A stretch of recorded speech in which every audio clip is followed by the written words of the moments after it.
dalam kehidupan kita dan juga di dalam pelayanan kita ada dua macam perjuangan, dua macam peperangan, yaitu jangka pendek dan jangka panjang.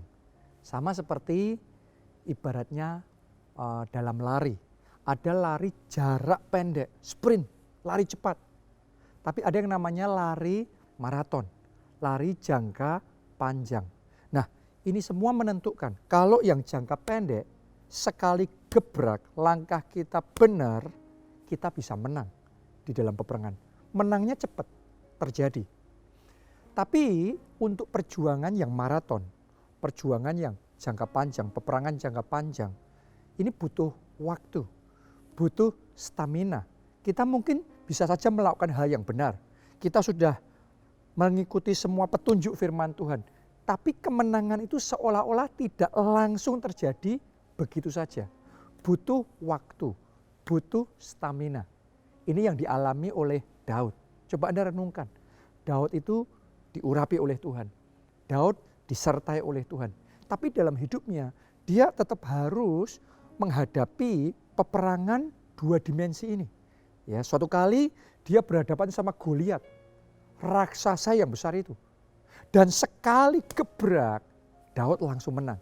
Itu kemenangan cepat sekali terjadi. Hari itu juga langsung dia maju berperang dan kemenangan terjadi.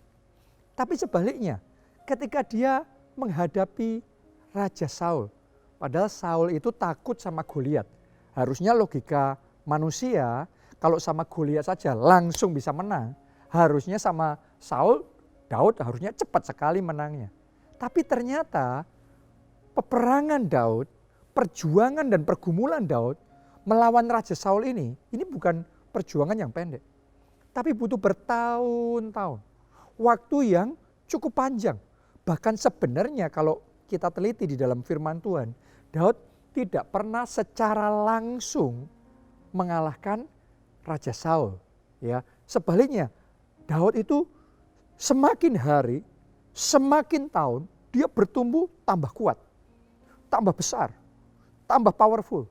Sedangkan Saul, sedangkan keluarganya tambah pudar, tambah mundur, tambah kecil. Sampai akhirnya Daud begitu powerful, Daud begitu kuat.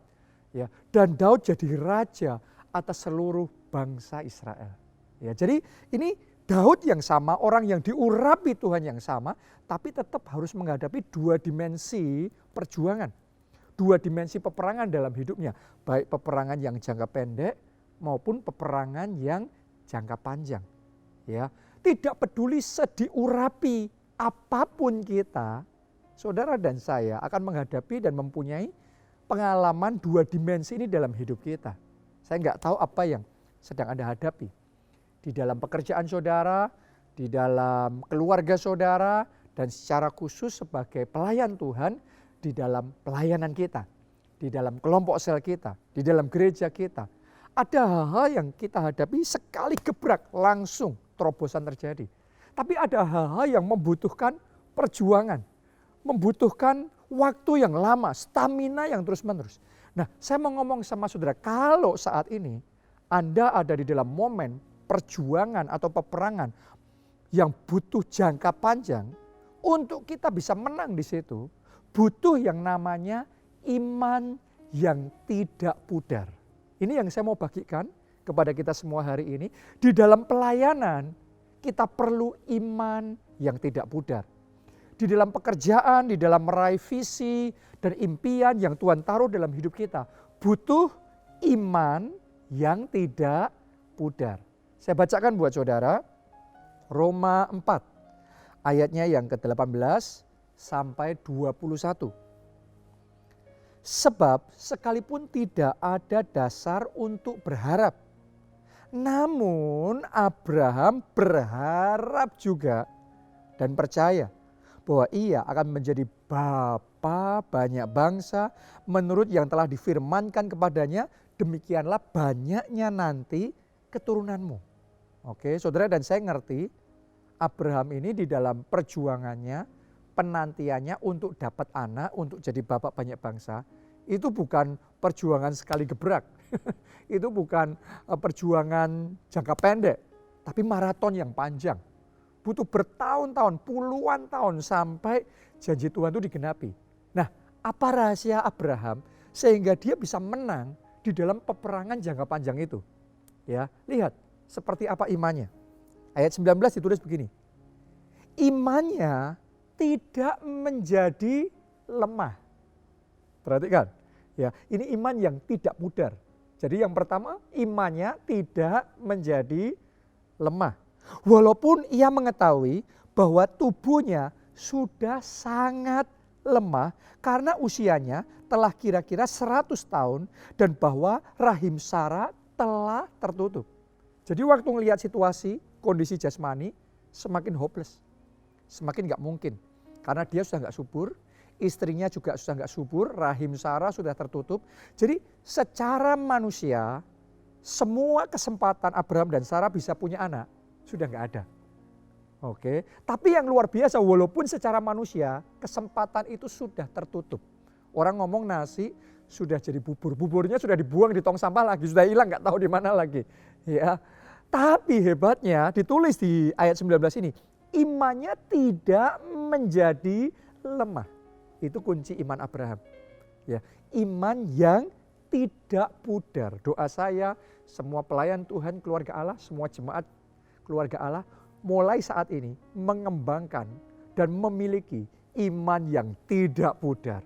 Walaupun situasi tampaknya semakin mustahil, pintu-pintu tertutup, kayaknya nggak ada titik terang di dalam perjuangan saudara. Tapi saya deklarasikan mulai hari ini imanmu tidak pudar, imanmu tidak menjadi lemah. Itu iman yang dimiliki Abraham. Ayat berikutnya, ayat yang ke-20. Tetapi terhadap janji Allah ia tidak bimbang karena ketidakpercayaan. Malah ia diperkuat dalam imannya. Perhatikan, tadi dicatat di ayat 19 iman Abraham tidak menjadi lemah. Dan sekarang di ayat 20 dicatat malah ia diperkuat dalam imannya dan ia memuliakan Allah dengan penuh keyakinan bahwa Allah berkuasa untuk melaksanakan apa yang telah ia janjikan. Jadi ini yang saya sebut dengan iman yang tidak pudar. Menghadapi peperangan jangka panjang, menghadapi perjuangan jangka panjang, iman Abraham tidak menjadi lemah, malah diperkuat. Wow, ini powerful. Ya, ini alasan kenapa Abraham mengalami penggenapan janji Tuhan. Ini alasan kenapa yang tidak mungkin jadi mungkin. Abraham bisa punya anak di hari tuanya, bahkan sampai hari ini saudara dan saya menyebut Abraham sebagai Bapak Abraham. Dia dikenal sebagai Bapak orang percaya, Bapak orang beriman. Kenapa? Karena Abraham punya iman yang tidak pudar. Ketika jangka panjang, ketika peperangan perjuangannya harus jangka panjang, imannya tidak lemah, malah semakin kuat. Artinya begini, awalnya dia semangat, semakin lama gak ngelihat apa-apa, kesempatan tertutup, tambah hopeless, tapi luar biasanya Abraham semakin semangat. Banyak orang saudaraku awalnya semangat, awalnya di tengah jalan kehilangan semangat. Awalnya kasih mula-mula, di tengah jalan kehilangan kasih mula-mula. Ya, awalnya percaya, tapi di tengah perjalanan kandas imannya. Hari ini saya berdoa jenis iman yang baru saudara miliki, saudara kembangkan dalam hidup saudara, yaitu iman yang tidak pudar. Saya berdoa gak peduli perjuangan saudara sesusah apapun, sesukar apapun, selama apapun itu sudah Anda perjuangkan. Saya berdoa imanmu tidak pudar. Awalnya semangat, walaupun belum melihat apa-apa, sekarang lebih semangat. Itu kunci. Awalnya yakin, walaupun keadaan tambah hopeless, lebih yakin lagi. Ya, kalau saudara mau mengalami kesembuhan ilahi di dalam tubuh saudara, Anda mau mengalami mujizat besar, saudara mengalami breakthrough besar dalam hidup saudara, awalnya rohmu menyala-nyala. Ketika semua pintu tertutup, saya berdoa saudara nggak melempem, nggak jadi suam. Justru ketika semua pintu tertutup, saudara punya roh lebih menyala-nyala lagi. Itu imannya Abraham. Iman yang tidak pudar. Kalau saudara punya iman seperti itu, saya yakin terobosan besar terjadi dalam hidup saudara. Nah, Tuhan ajar saya tentang iman yang tidak pudar ini secara luar biasa. Ya, saya dilatih Tuhan untuk mengembangkan iman yang tidak pudar berkali-kali. Ya, saya mau cerita sama saudara, ada tempat tertentu, ada berkat tertentu, ada tanah tertentu yang Tuhan pernah kasih sama saya, saudaraku. Ya, tapi ketika kita mulai ngurus perizinannya, ketika kita mulai memperjuangkan, rasanya semua pintu tertutup. Rasanya keadaan tidak memungkinkan. Rasanya sudah kayaknya hopeless. Kita sudah berjuang gimana caranya, ya kayaknya nggak bisa tembus nih. Ya, karena saya belum berpengalaman pada waktu itu, saya jadi putus asa, saya jadi lemes, saya jadi mempertanyakan ulang iman saya. Saya jadi bertanya-tanya, mungkin itu Anda yang alami sekarang ini. Saudara karena belum mengalami apa-apa, jadi mempertanyakan rema dari Tuhan, mempertanyakan firman Tuhan, jadi lemes, jadi putus asa. Saya juga ngalami itu. Gara-gara saya ngalami itu, akhirnya saya lepaskan tempat itu. Saya lepaskan tanah itu. Gara-gara saya lepaskan, saya kehilangan terobosan yang harusnya bisa saya alami kalau saya nggak menyerah. Ngertinya saya gimana? Karena setelah sekian waktu kemudian saya diberitahu ternyata tempat itu sudah memungkinkan. Tadinya nggak boleh jadi boleh, tadinya nggak bisa jadi bisa. Tapi karena saya buru-buru melepas itu karena sudah putus asa. Saya lepas itu, saya kehilangan kemenangan saya. Dan itu pelajaran yang sangat berharga buat saya. Berikutnya, kalau Tuhan kasih saya kemenangan, kalau Tuhan kasih saya berkat, kalau Tuhan kasih saya rema, saya nggak mau cepat-cepat melepaskan rema itu. Saya nggak mau buru-buru melepaskan kemenangan saya. Saya nggak mau merubah kesaksian saya begitu saja. Hanya karena pintu tertutup, keadaan nggak memungkinkan dan seterusnya. Ya, dan benar saudaraku, ketika saya belajar tentang hal itu, luar biasa sekali. Ya, berkat-berkat berikutnya, terobosan-terobosan berikutnya, tanah-tanah, tempat-tempat berikutnya yang Tuhan kasih, ada tantangan, apapun yang terjadi, kita hadepin. Kita perjuangkan, mungkin butuh waktu yang lama, tapi kita terus berjuang. Ya, kita terus perkatakan, deklarasi profetik. Kita tidak menyerah. Tadinya semangat, ada tantangan, lebih semangat. Tadinya percaya, pintu-pintu tertutup. Sekarang lebih percaya lagi. Saya belajar, itu cara berperang, itu iman yang tidak menjadi pudar. Dan ternyata ketika saya praktekkan itu, saya mau bersaksi sama saudara. Terobosan dan kemenangan besar itu Tuhan nyatakan melampaui pikiran dan bayangan saya. Ya, jadi hari ini kalau saudara dalam situasi yang rasanya semua pintu tertutup, rasanya Anda sudah berjuang nih di kelompok sel, tapi kok anggota sel saudara nggak meresponi ya? Kok yang terjadi malah semuanya berantakan, salah paham, yang ini mundur, yang ini malah beda doktrin, malah nyala-nyalain gereja, Anda jadi rasanya gagal, sia-sia perjuangan saudara. Saya mau ngomong sama saudara, itu perjuangan jangka panjang yang kita semua harus lalui di dalam hidup kita dan miliki iman seperti Abraham. Iman yang tidak pudar. Kalau Anda memulai kelompok sel itu semangat, sekarang lebih semangat. Kalau saudara mulai melayani Tuhan dengan roh yang menyala-nyala, sekarang lebih menyala-nyala. Oke, kalau saudara awalnya percaya Tuhan akan berikan kemenangan besar, walaupun sekarang ini rasanya semuanya kalah. Sekarang lebih percaya, kemenangan lebih besar Tuhan kerjakan. Itu cara Abraham beriman sama Tuhan. Dan dengan cara itu, penggenapan janji Tuhan terjadi dalam hidup Abraham. Saya berdoa penggenapan janji Tuhan juga jadi di dalam kehidupan saudara. Oke, itu sebabnya jangan menyerah. Ya, jangan pasrah. Jangan merubah rema dan mempertanyakan rema yang Tuhan berikan sama saudara. Ya, terus semangat. Itu juga yang dilakukan oleh Yusuf. Coba saudara renungkan, Yusuf waktu masih muda, sangat muda di rumah bapaknya, disayang bapaknya, dia dapat mimpi. Tuhan mau jadikan dia penguasa yang besar. Wah, dia senang sekali, dia semangat sekali, dia percaya. Ya makanya dia cerita kemana-mana. Tapi kemudian babak berikutnya yang terjadi, bukannya visi impian itu terjadi, tergenapi, malah Yusuf turun level. Yusuf dikhianati saudara-saudaranya, dibuang ke sumur lagi. Bukan jadi raja kodok di sana. Saudaraku, hopeless banget keadaannya secara manusia. Tapi hebatnya Yusuf gini, di lubang pun, di sumur pun, Yusuf tidak menyerah. Yusuf tetap percaya. Dia dijual jadi budak.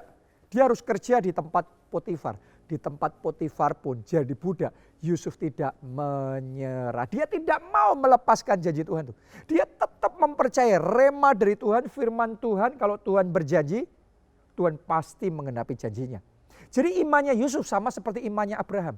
Ya, walaupun keadaan semakin menurun, keadaan semakin negatif, pintu-pintu semakin tertutup, tidak ada tanda-tanda sama sekali bakal terjadi mujizat. Tapi Yusuf tidak menjadi lemah dalam iman, malah diperkuat, semakin teguh, semakin kokoh, semakin semangat, semakin menyala imannya. Itu luar biasa. Di penjara pun dia difitnah sama istri Potifar, dijeblosin ke penjara. Tapi di sana dia nggak lemes, dia nggak tawar hati, dia nggak mempertanyakan Tuhan, dia nggak kecewa sama Tuhan. Dia semangat, dia lebih semangat. Dari mana kita tahu? Dari sikapnya Yusuf.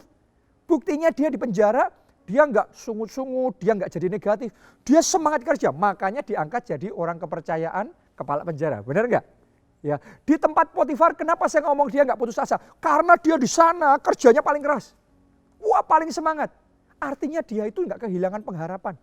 Ya, sehingga Potifar jadi suka sama Yusuf ini, diangkat jadi kepala atas seluruh rumahnya. Ada bayangin itu. Jadi Yusuf ini bertubi-tubi dihajar sama kegagalan, sama kehancuran, sama kemunduran. Tapi imannya tidak menjadi lemah. Ya, malah ia semakin diperkuat. Semua pintu-pintu sudah tertutup. Bukan hanya jadi budak, tapi budak di penjara. Kena tipu lagi. Tapi dia tetap percaya. Itu iman yang tidak pudar. Itu iman yang dimiliki Yusuf. Dan karena dia punya iman yang seperti itu, di satu titik Tuhan tidak tinggal diam. Kuasa Tuhan dinyatakan, kemuliaan Tuhan dinyatakan.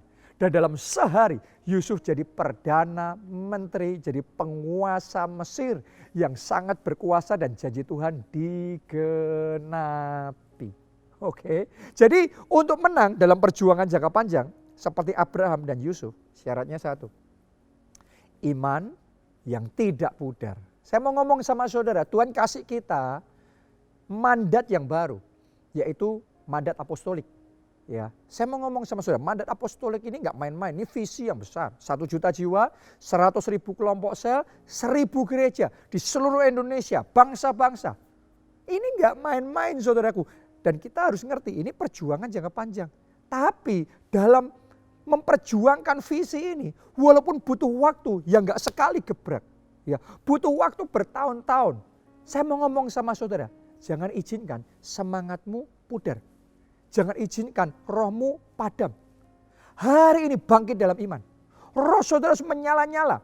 Semakin lama, semakin banyak tantangannya, semakin besar masalahnya, semakin semangat kita, semakin teguh kita, semakin menyala-nyala, berkobar-kobar roh kita di dalam Tuhan. Itu iman yang tidak pudar. Dan yang saya tahu iman yang tidak pudar seperti itu iman sejati. Itu iman yang menarik kuasa Allah. Dan itu yang membuat terobosan-terobosan besar, revival besar terjadi. Oke, itu sebabnya buat saudara para pelayan Tuhan yang melayani di ibadah. Saudara yang melayani di kelompok sel, saudara yang melayani di berbagai departemen yang ada di dalam gereja kita. Saya tantang saudara untuk memiliki iman yang tidak pudar. Tantangan boleh terjadi, hambatan rintangan boleh banyak. Tapi mulai saat ini imanmu tidak menjadi lemah. Malah saudara seperti Abraham dan Yusuf semakin diperkuat.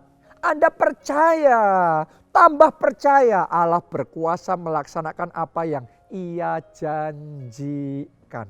Oke, kalau saudara tetap semangat, punya iman yang tidak pudar, saya deklarasikan kemuliaan besar dinyatakan atas hidup saudara. Yesaya 60 tergenapi dalam hidup saudara. Dan janji Tuhan tergenapi sempurna. Terima itu dalam nama Tuhan Yesus. Salam kegerakan, salam keluarga Allah. Tuhan memberkati.